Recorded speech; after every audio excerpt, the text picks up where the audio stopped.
नमस्कार दोस्तों, मैं हूं आपके साथ साक्षी और आप देख रहे हैं नेक्स्ट नाइन लाइव। दोस्तों, आज रूस और यूक्रेन के विवाद का 12वां दिन आ चुका है। चलते ही इसमें हमलाबाजी जो है वो लगातार चल रही है। रूस और यूक्रेन का विवाद थमने का नाम नहीं ले रहा है।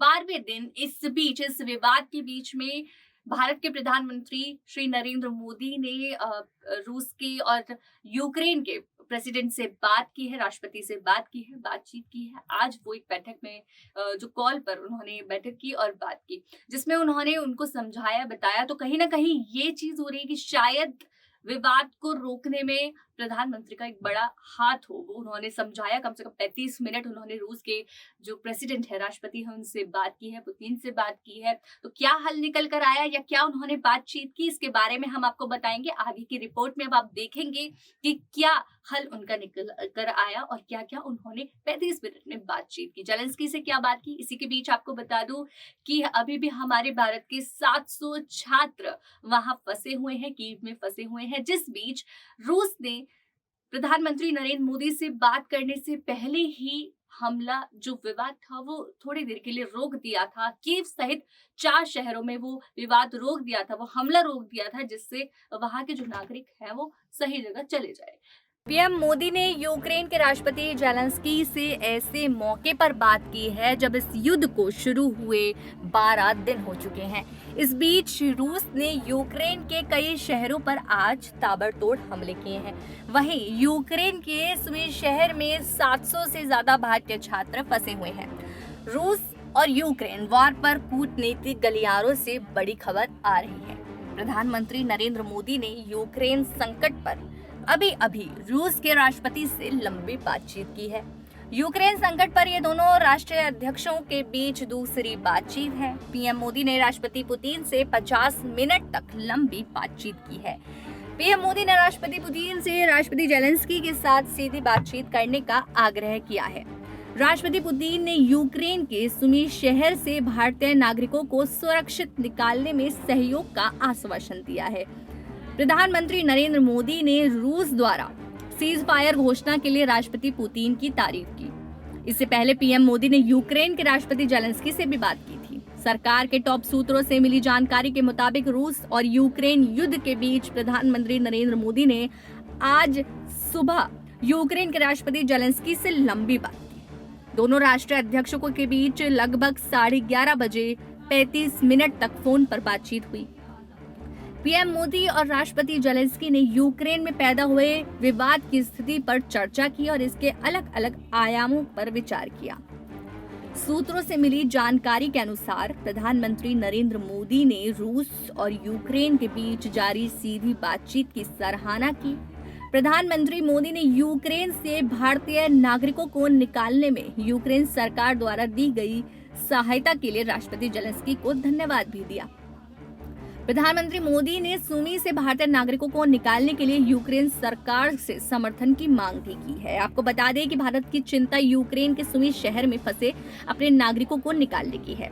इस बीच राष्ट्रपति पुतिन ने कीव, सुमी, खार्किव और मारिउपोल में युद्ध विराम का ऐलान कर दिया है। पीएम मोदी कुछ दिन पहले ही रूस के राष्ट्रपति पुतिन से बात कर चुके हैं।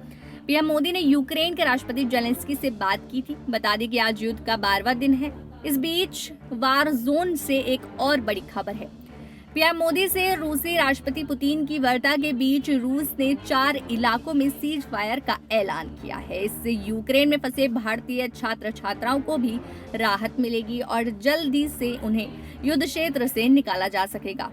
खास बात यह है कि यूक्रेन के जिन 4 इलाकों में रूस ने सीज फायर का ऐलान किया है, उनमें राजधानी कीव के साथ साथ मारिउपोल, खार्किव और सुमी शामिल हैं। साथ ही आपको बताते चले कि सुमी ही वो शहर है जहां 700 मेडिकल स्टूडेंट फंसे हैं। ये इलाका युद्ध से सबसे ज्यादा प्रभावित है। यहाँ कई छात्र बंकर में फंसे हैं। यहाँ अब तक इतनी गोलीबारी हो रही थी कि छात्रों को यहाँ से निकलने का मौका ही नहीं मिल रहा था। अब भारत सरकार ने युद्ध विराम की घोषणा के साथ ही यहाँ फंसे छात्रों को निकालना शुरू कर दिया है। आपको बता दें कि ऑपरेशन गंगा के नाम से उन छात्रों को वापस लाया जा रहा है। काफी छात्र वापस आ चुके हैं और अभी भी 700 छात्र वहां पर फंसे हैं। उनको बोला जा रहा है कि वो कोई चिंता न करे, किसी तरह उनको वापस ला दिया जाएगा। बता रहे हैं बच्चे जो यहाँ पर पहुंच चुके हैं कि उन्हें किन-किन दिक्कतों का सामना वहाँ पर करना पड़ रहा है। थोड़े समय पहले आपको बता दें कि यूक्रेन के खार्किव में फंसे भारतीय छात्रों को वहां से सुरक्षित निकलने में काफी परेशानियों का सामना करना पड़ रहा था। उनका कहना था कि ट्रेनों में चढ़ने में खासी दिक्कतों का सामना करना पड़ता है। उनका कहना यह भी था कि उन्हें नहीं पता कि वो कब यहाँ से निकल पाते। उन्होंने लोगों से वीडियो शेयर कर मदद की अपील भी की थी। लगातार सोशल मीडिया पर वो वीडियो डाल रहे थे और वहां से वापस आने की अपील भी कर रहे थे। यूक्रेन के राष्ट्रपति जेलेंस्की लगातार अपने देश के लिए लड़ रहे हैं। अपनी आजादी को बनाए रखने के लिए लगातार वो लड़ाई पे जुटे हुए हैं, क्योंकि उन्होंने कहा कि हमेशा हमें ऐसा करने का अधिकार रहा है। उन्होंने कहा कि पिछली रात बहुत ही कठिन रही है। आज 12वां दिन है।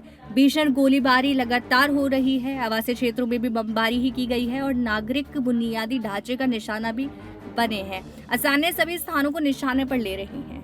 बमबारी के डर से बच्चे समेत लोगों ने बंकरों और भूमिगत मेट्रो स्टेशनों अन्य जगहों पर पनाह ले ली है। सरकार ने लोगों को सड़कों से दूर रखने के लिए 39 आवर्स का कर्फ्यू लगा रखा है। जेलेंस्की ने कहा कि यूक्रेन पर रूस का आक्रमण नरसंहार की दिशा में उठा गया कदम है।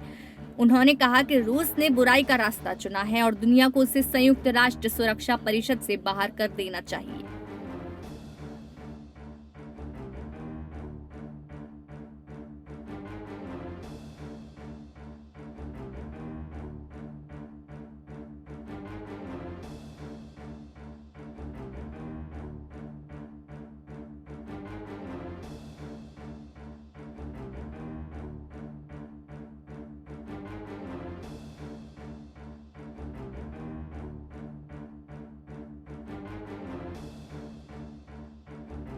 तो जैसे कि आपने देखा इस रिपोर्ट में किस तरह से प्रधानमंत्री नरेंद्र मोदी ने राष्ट्रपति पुतिन से बात की है, रूस के राष्ट्रपति से बात की है, साथ ही जेलेंस्की के राष्ट्रपति से भी बात की है। जिस तरह से जो इनका विवाद है वो थमने का नाम नहीं ले रहा है, पर लगातार कोशिश की जा रही है उस विवाद को रोकने की, समझाया जा रहा है।